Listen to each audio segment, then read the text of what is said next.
Alright, welcome back to SouFLoTV again, everybody. If you've never been here before, just go ahead and hit that subscribe button. Hit the bell next to the subscribe button so you're notified every time a new video goes up on SouFLoTV. Usually, when we start these videos, we go right into the killy part of the video. But I feel like we do injustice to the places that these things happen in. And because we don't want people going away thinking that only bad things happen in these places, we figured we'd give some history to the place before we go into the story itself. So bear with the short history and then we will get into the main part of the story. This one is taken, the story itself, the killy part of the story happened in Annotto Bay in St Mary. But we're going to give you a little history on St Mary first before we go into the story that happened with the female shopkeeper who lost her life in Annotto Bay. Alright, so St Mary is well known for being one of the first sections of the island to be occupied by the Spaniards. I don't know if you know this. 1655, after the English captured Jamaica from the Spanish, the area around the town of Puerto Santa Maria became known as St Mary. Port Maria, the current capital of the parish, was the second town that was built by the Spaniards on the island of Jamaica. Today, this parish includes the former parish of Metcalfe and parts of the former parish of St. George. Numerous national monuments still stand in the parish, such as the town of Rio Nuevo, which holds historical significance for being the site of the last battle between the invading English and the defending Spaniards, who eventually had to flee to Cuba. In 1760, the most serious rebellions in Jamaica's history broke out around Port Maria, eventually spreading almost all across the entire island of Jamaica. The leader of this rebellion was a Coromantee slave who they called Taki, who belonged to the Frontier Estate. Fort Haldane, now Gray's Charity, was seized and ammunition taken. The rebels then moved inland, where many whites were killed. Now, after emancipation, free villages were formed in St. Mary, but the parish still basically remained one with big estates. At the beginning of the 19th century, there were 63 sugar factories in the parish, but by the end of the century, only 3 existed. Now, with the decline of the sugar, banana cultivation took its place. A lot of us know about the St. Mary banana chips, right? Banana cultivation took its place, and in the late 1930s, St. Mary played a prominent role in the creation of Jamaica's Producers Association, which was set up to prevent the continuation of the monopoly of banana held by the United Fruit Company and other purchasing organizations. Now, under the umbrella of the association, the Jamaica banana growers banded together to ship and market their own produce. Big up to them. Geographical location. Now, the parish of St. Mary is bordered by Portland in the east and St. Anne in the west. The parts of St. Catherine and St. Andrew in the south. It is mostly mountainous, rising up to almost 4,000 feet at the highest point, with just under 13% of its area having slopes below 10 degrees. There are 3 main rivers in St. Mary, the Rio Nuevo River, Wag Water, and White Rivers. These rivers are often slow, and at times they create swamps in the surrounding areas. Main towns would be Port Maria, Aracabessa, and Annotto Bay. Annotto Bay, where this particular story, the killy part of the story, which some of you right now are just like, hurry up and get past the history part in SouFlo and get to the killy part, is Annotto Bay. It happened in. Annotto Bay is a seacoast town on the western side of the mouth of the Wag River, one of St. Mary's many rivers. In its heyday, Annotto Bay boasted a rich sugar estate, Gray's Inn, but this sugar factory no longer functions since banana has replaced sugar as the main crop. The rusting smoke shacks that once billowed forth life on this estate now just stand there idly. And you can go check out and read up some more about St Mary and about where the story comes from, Annotto Bay. Two of our most famous Jamaicans, the Honorable Lisa Hanna, MP, she, politician and former beauty pageant title holder, she grew up in the town of Retreat, St Mary, and, of course, Lord Oliver Samuels himself, known as Jamaica's King of Comedy, is a comedian and actor born in Harmony Hall, St. Mary, and he is best known for his television series called Oliver at Large. Alright, now let's get into the story itself. We do these stories just to say, hey man, there's a lot of history in these places, a lot of rich culture and life still in these places, so don't let the killy story them fool you alone. Alright, I hate when people tell us, SouFlo, when we hear them story upon your channel, it make me afraid to go to Jamaica. Don't do it, because we are in Jamaica on a regular basis and we're not telling anybody to run away. We're just putting you on to what is happening there. Alright, this sad story now. Shopkeeper shot dead in Annotto Bay, St. Mary. Suspect was later cut down a couple of hours later by the police. And this is how it all happened. A man was fatally shot during a confrontation with the St. Mary police on one Monday morning not too long ago, hours after he allegedly murdered a female shopkeeper in Annotto Bay in the parish. The deceased man, who is said to also be the killer of the shopkeeper, was identified as a 25-year-old Frederick Palmer, otherwise called Sledge, of Crooked River in Annotto Bay. Palmer was fingered as the triggerman in the shooting death of 45-year-old Claudia Consigh, also from Crooked River. Now, you might ask, what did this 25-year-old have to do with a 45-year-old woman? Some people are saying it was a sanctioned hit, and others are saying that it goes way deeper than this, and the people in the area know what it's about, but they're not saying much to law enforcement. Therefore, we on the outside don't know much. Anyhow, what we do have is this. According to police reports, Consigh, which is the female shopkeeper, she was at home about 5:30 p.m. on Sunday when she was called to attend to a customer in her shop. Now, upon her arrival at the shop, an armed man opened gunfire, hitting her in the head before escaping from the scene. The police were summoned and Consigh was taken to the hospital where she was pronounced dead. Hours later, right after this, Palmer, who was suspected of being the shopkeeper's killer, was shot by the police during a confrontation, and he later succumbed to his injuries. Now, as far as we have heard, there was an eyewitness there that saw him when he did the killing, but he did not see the person seeing him. You get it? That person was able to tell the police exactly who did it, and they went after him. So the incident occurred in a section of Annotto Bay about 2:28 a.m. It is said, reported. A .38 revolver was also seized after the incident of the young man being shot by the police. 2:28 a.m. Those hours. You know the kind of hours where grandma said nobody good on their road them time there? Yeah.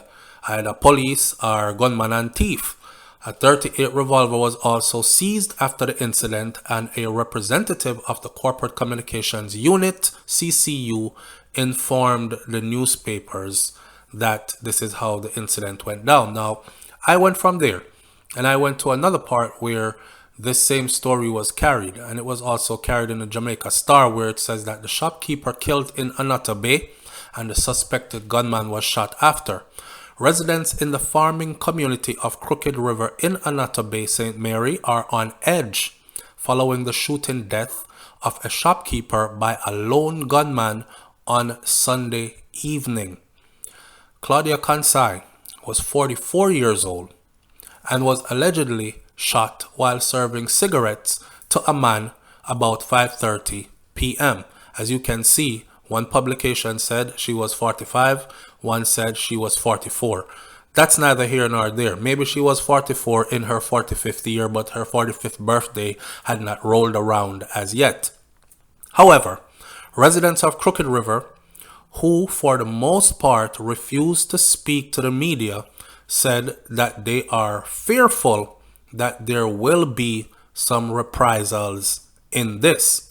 Well, I'm saying the man who killed her dead, she's dead, so reprisal for who? From who? Obviously, more is known than is being said. I am sure that things are gonna happen around here, and this non just go so, said one resident. We never expect anything like this to happen in this community, as Claudia was one of the most kind and friendly people that I know. She don't deserve to go out like this, and clearly robbery was not the motive, because nothing was removed from her shop. This is a senseless killing, and I cannot think of anything that she could have done to deserve this. But God not asleep, and anyone that is behind her death will have his or her day too, is what a relative said to the news media. The man ordered a cigarette, and she stooped down. This is the eyewitness who he did not see but saw him. Described it like this. The man come in, the man ordered a cigarette, and she stooped down under the counter to get the cigarette, and she took up the item.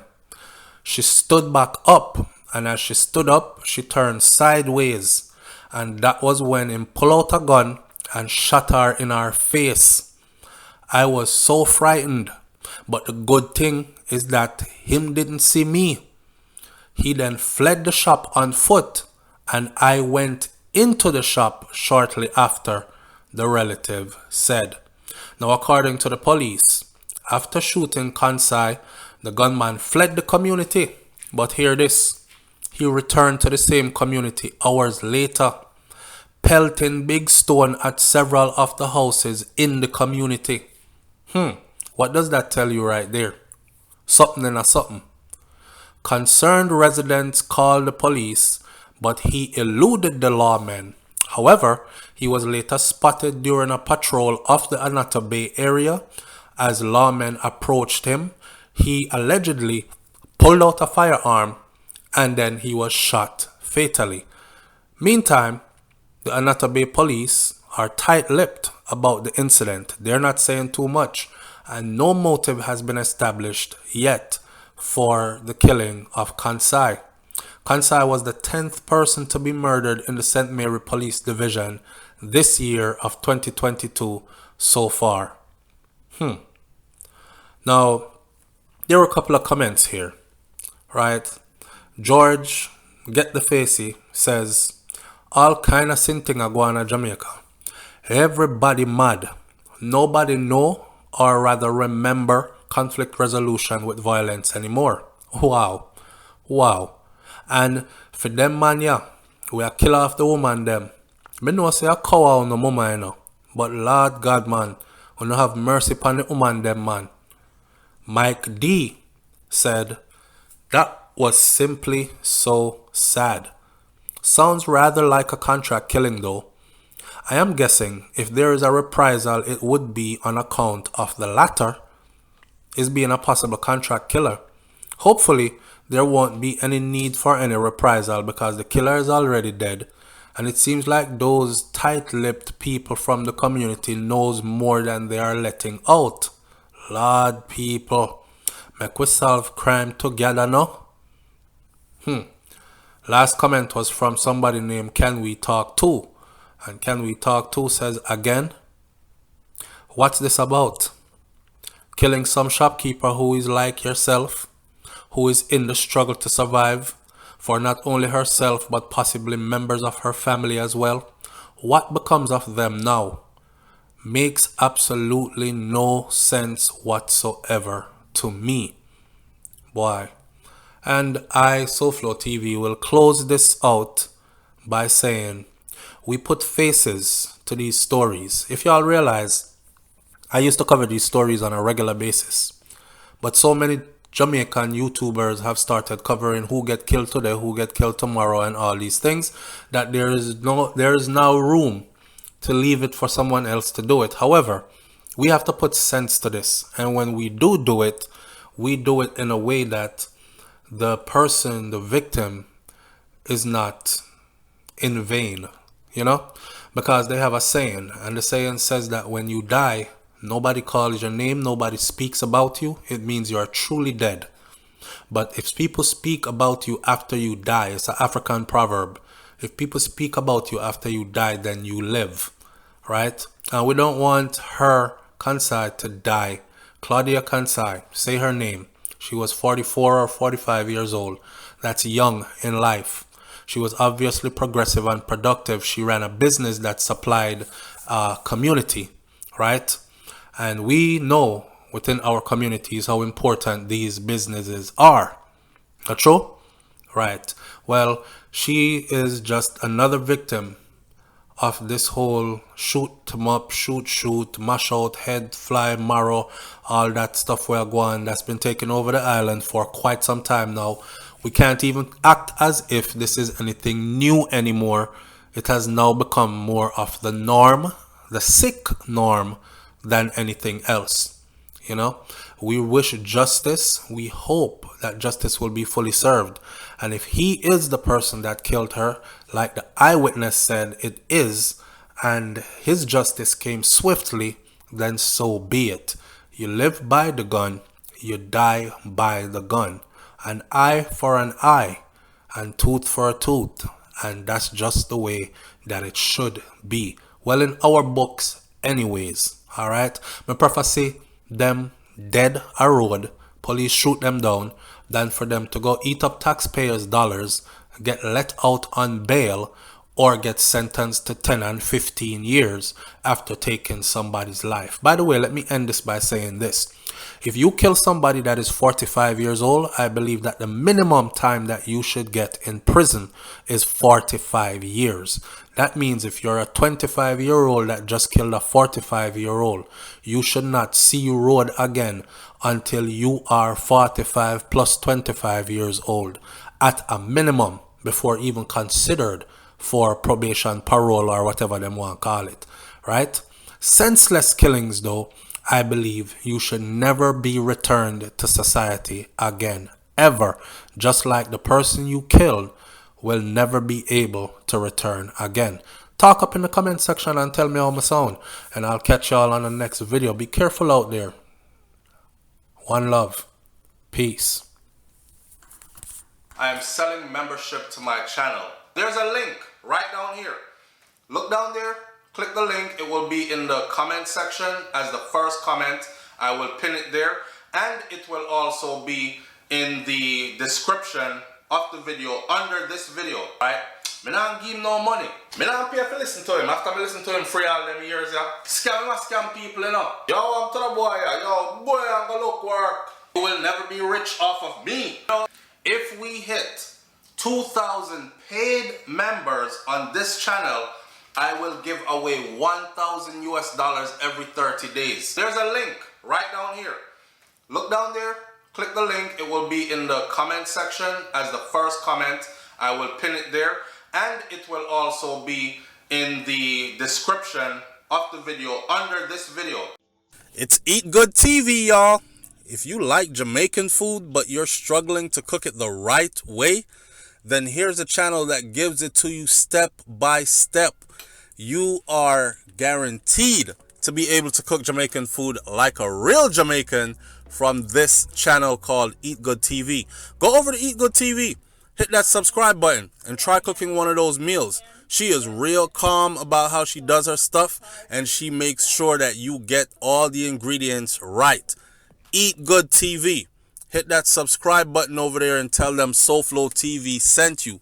I've cooked a couple of meals off of Eat Good TV. Not because I can't cook Jamaican food, because I am a Jamaican myself, but because sometimes I like to see something that I like cooked a different way. So nobody tell the ladies that she can't cook, because that is not how you cook it. We all cook it different way. Just go to Eat Good TV, hit that subscribe button, and tell her I sent you.